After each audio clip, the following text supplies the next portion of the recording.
கோபிச்செட்டிப்பாளையம் அருகே உள்ள கொடிவேரி அணையில் சுமார் 300 சவரன் நகையுடன் குளித்த சென்னையை சேர்ந்த அதிமுக பிரமுகர் அதிரடியாக வெளியேற்றம்.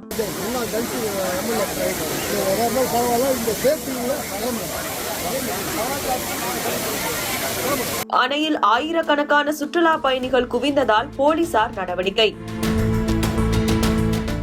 கோபிச்செட்டிப்பாளையம் அருகே உள்ள கொடிவேரி அணையில் தொடர் பொங்கல் விடுமுறை என்பதால் கொடிவேரி அணைக்கு வரும் சுற்றுலா பயணிகள் எண்ணிக்கை 2 நாளாக அதிகரித்து வருகிறது. அதன் ஒரு பகுதியாக கொடிவேரி அணைக்கு ஈரோடு, திருப்பூர், கோவை, சேலம், மதுரை, தர்மபுரி, தஞ்சாவூர் உள்ளிட்ட பல்வேறு மாவட்டங்களில் இருந்தும் கர்நாடக மாநிலம் மைசூர், பெங்களூர் போன்ற பகுதிகளில் இருந்தும் ஆயிரக்கணக்கான சுற்றுலா பயணிகள் கொடிவேரி அணைக்கு குடும்பத்துடன் வருகை தந்தனர். கொடிவேரி அணையில் அருவி போல் கொட்டும் தண்ணீரில் பெண்கள் மற்றும் குழந்தைகள் பாதுகாப்பாக பல மணி நேரம் நின்று குளித்தும் அருகில் உள்ள பூங்காவில் குழந்தைகளுடன் உற்சாகமாக விளையாடியும் மகிழ்ந்தனர். அதேபோன்று குடும்பமாக அணையின் மேல் பகுதியில் பரிசல் பயணம் மேற்கொண்ட சுற்றுலா பயணிகள் அணையின் கீழ்ப்பகுதியில் விற்பனையான சுவையான மீன் வகைகளை சாப்பிட்டும் தங்கள் விடுமுறைகளை மகிழ்ச்சியாக கழித்தனர். இந்த நிலையில் கொடிவேரி அணையில் ஏராளமான நகை அணிந்து கொண்டு வாலிபர் ஒருவர் குளித்துக் கொண்டு இருப்பதாக பாதுகாப்பு பணியில் இருந்த போலீசாருக்கு தகவல் கிடைத்தது.